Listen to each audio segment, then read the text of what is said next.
I think the time for patience has gone, particularly when they were attacked a cadet college in Wana, which we feel attack on the youth of Pakistan means attack on Pakistan. The way they attacked APS school in Peshawar.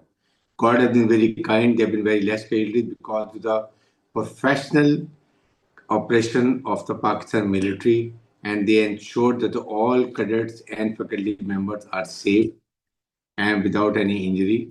And of course, we killed all the terrorists, and those terrorists were with direct communication with Afghanistan, where they were being handled, and they were getting all instructions, and their planners and executors were there, and we got their locations. And now I think Pakistan government and the military forces should be planning some at least operation to at least teach them a lesson. Those who were involved, directly involved in this, and it should act as a deterrent for others not to do next time, because that is a threshold. And we will not accept that young people and young school children should be attacked with this terrorist organization. Likewise, even in Islamabad, when they have come so close to it. So I think the time is these Khawarijis and the Taliban regime, they understand only one language, and that is when we are very tough. They need a Danda because the way we sorted them out when they attacked our few posts and then we captured the 22 posts, we killed so many people. We killed around 200 Khawarijis and also one Taliban people. Then later on, we attacked, air attacked in Patki area or Gulbhadir area. We killed 60 to 70 Khwarijis. We killed their commanders, and then they raised the white flags. And they requested Pakistan to go for ceasefire. And then, of course, they approached the mediators also. So this is what we feel. Now we should sort them out. And then Turkey team is coming. Iran has also offered mediation, and we welcome everyone because we don't want to have fight with them. Neither they are worth fighting. But the only thing is that they must learn a lesson. And then, of course, it's negotiation there. China, Iran, Turkey, Qatar, they want to we are ready. But only one requirement, one agenda, no cross-border terrorism from Afghanistan side. No, because now the problem is military forces played hell with them. In this current year, we have killed 1,700 these terrorists. And now they're avoiding facing military forces because we have been really very hard on them. And despite the fact they have all the weapons and ammunition which Americans have left, but even then we are killing them. We are using all technology also. And then we have the support of the people of the border belt area because they're also supporting us. So now they have gone for soft targets like cadets college, schools, then this civilian population, or lawyers, judicial complex. So this is a very soft target. But I think now we are going to teach them a lesson, inshallah. The point is the suicide bomber must have hidden himself somewhere. There's some facilitator. There's some where he got reconnaissance. Then they must have brought him here. And the basic reason that all Afghan refugees are a breeding place. They are the facilitators. There they get the refuge. There they get the food. And then, of course, they carried operation. So the decision of the government of Pakistan to kick them out, I think it's not kick them out. I would say they must, all illegal refugees must go back to Afghanistan. We are very polite. We want when they're going, they should have a good memories for Pakistan. That will be sending them very politely with a lot of respect. But this no in the world, the refugees are spread all over the country. They're given an allocated area where they stay there and the food and everything is given there. It's only Pakistan. We were really very open-hearted, and when Russians came and they wanted to migrate, they came around 4 million Afghan refugees. They came to Pakistan, and with open heart, we accepted them. But I think the Afghan Taliban are thankless people. What all we have done for them, what all we have done really a hell of a lot. If we stopped their logistic support, that is sugar, then wheat, fertilizer, Afghan transit, if we stop it and they trade the fruit coming from Afghanistan to Pakistan, they are going to have a very difficult time. The problem is we are not against Afghan people. We don't want, they've already gone through a lot of miseries when Russians were there, Americans were there. But the one Taliban regime is not pushed. They're just like animals, I would say. They are just luteras. They need only two things. Only one, they should continue with their government and they should keep earning money through any means. They're not pushed about the people of Afghanistan. They're not pushed about the women, human rights. They have anything about them. And still, in 4 years, they have not established even diplomatic relations with one country. Not even one country. Even India, they have not established. Just see. That means they're not pushed on these things. They just want to have their own government and keep earning the money, and that's all. But I think now is the time Pakistan must teach them a lesson. And the government of Pakistan is already, I think, should be planning how we are going to choke them, how we are going to carry out some kind of cooperation to an extent, limited response, not going all out. Those who are involved in cadet area, we are going to sort them out, and it should act as a deterrent for others not to do it. This is the lesson they will learn, and I'm sure after that they raise a flag, white flag, and then our mediators should go and talk to them. You see, trade, they do, they perforce they will have to do trade with us, and they don't do trade with us, we're not pushed. We are going to stop giving them wheat. We will stop giving them sugar. We will stop giving them fertilizer for their agriculture. And we will stop Afghan transit, which is the main stand, because they get around $5-6 billion Afghan trade. And then it goes to Afghanistan. Then I think they come back to Pakistan, they sell it here or to Central Asian countries. So if we stop it, and also we stop their students coming and getting education in Pakistan, all patients coming to Pakistan, because we never wanted to do it, and we don't want to do it, because both sides are Afghan Pashtuns. Pakistan side are the Pakistani Pashtuns, the other side are Afghan Pashtuns, and they have intermarriages. We don't want they should have more suffering. But the problem is the Afghan Taliban regime, they're not understanding all these things. They're maintaining more relationship with the Indians who are thousands of miles away. What concern they've got to have a relationship with them? We are the neighbors, we are the permanent boundaries, we are the religious understanding with Jews, we have the cultural relation with Jews, we have the both sides Pashtun. So they should understand living together is much better in the interest of Afghan Taliban and Afghan people. That is what we never wanted. Still, we don't want to do it. And if we do it, we'll do it with very, very heavy heart. You see, this is a problem. They know hardly they're giving any weapons to BLA, because American, by leaving, they left $7.2 billion weapons, ammunition, sophisticated weapons to Afghanistan unattended. The purpose was it should fall into the hands of all these terrorist organizations. Afghanistan should remain troublesome.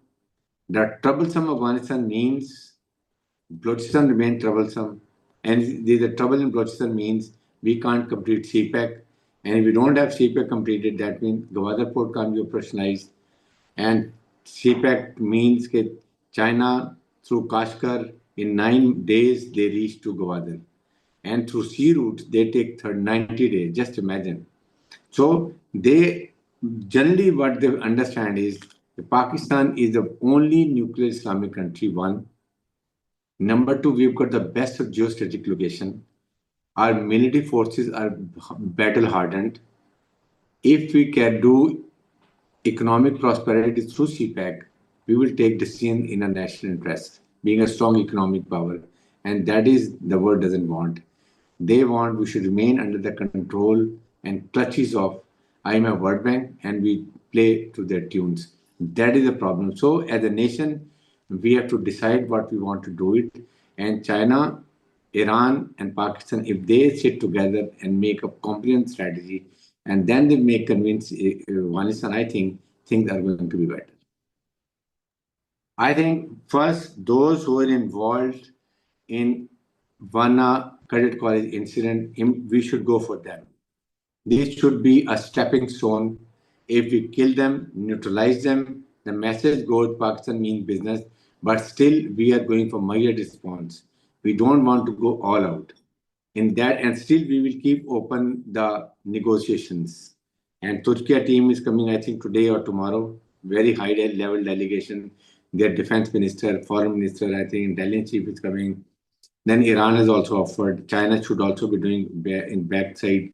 So I think we should encourage this development. We want still to have a good relation with Afghanistan because we don't want that India should be so happy that Pakistan and Afghan are clashing with each other. That we don't want to give it. But let's see what happens.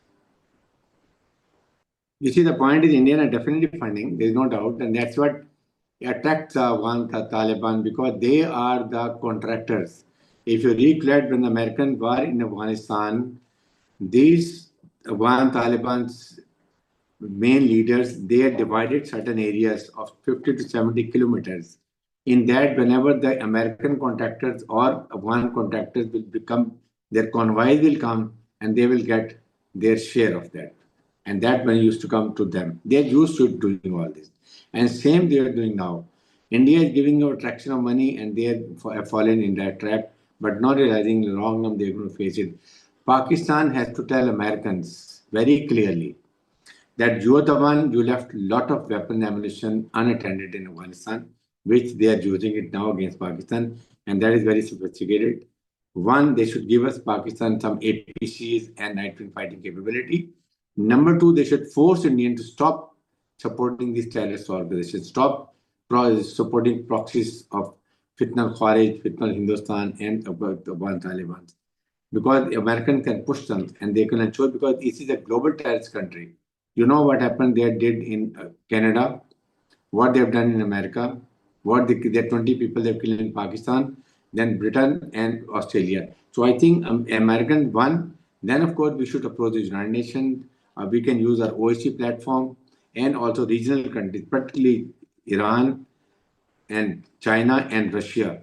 If these countries also push them, the things can improve. Problem is now Pakistan has a different stature after Marka-e-Haq.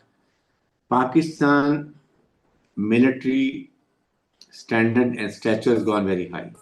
Now everybody considers Pakistan is a very strong military power.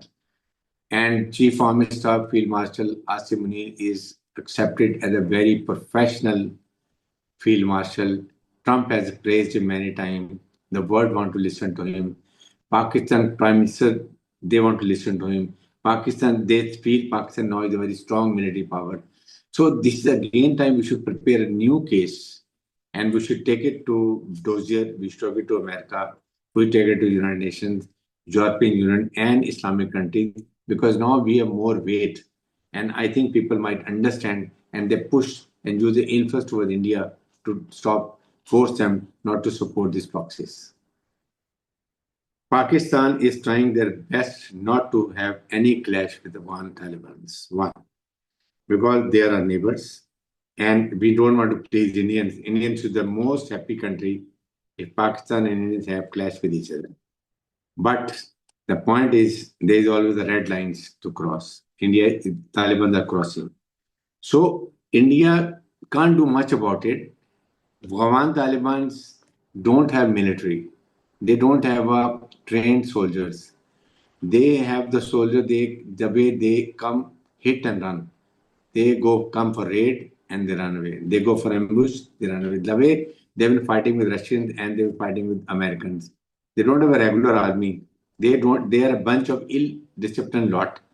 So they can't fight with Pakistan. You see, Pakistan can sort out Indians' very strong military and air force. Then see what the Taliban are. They don't have military. They don't have military hardware. They don't have air force. But we don't want. That's why we are saying we will go for very mild response, the way it is only needed, and then we resort to negotiations. No, they can't dare. You see, the point is, from India can give them from where? They can give them only through Central Asian country one odd. The day they will reach to Afghanistan, we will come to know. Immediately we will destroy. If at all ever it is done, our intelligence in Afghanistan is very strong. We know each and everything what is happening over there. We have got our own sources over there. The day from any Central Asian country, Indians start supplying them weapons and ammunition, we are going to be very tough. We will not allow them to do it. 100%. This is what I say. Now is the time. When Wana was attacked, the chief minister of KPK was playing cricket. This shows the lack of concern. Only it was very disappointing. Rather, that was the time they should have reaffirmed and reassured and repledged with the government of Pakistan that today onward, since they have attacked the KPK Wana people, children, and they are children of KPK government, KPK Pashtuns. So we are now standing with the government of Pakistan, with the armed forces of Pakistan, and the whole of North Pakistan and South Pakistan border belt people should also stand with armed forces because they are their children. And it was direct attack on them. And they should be thankful to the armed forces, though it is not our favor, it is our responsibility. Armed forces of Pakistan are responsible for the life and property of the Pakistanis, number one. Number two, the territorial boundaries of Pakistan, we are responsible and we are doing a job. But in that case, now the whole of KPK, people of KPK, government of KPK, federal government and armed forces, they have to direction only in one direction, that we have to eliminate terrorism. There is no compromise, and all illegal money, illegal spectrum has to be stopped funding money toward this terrorism.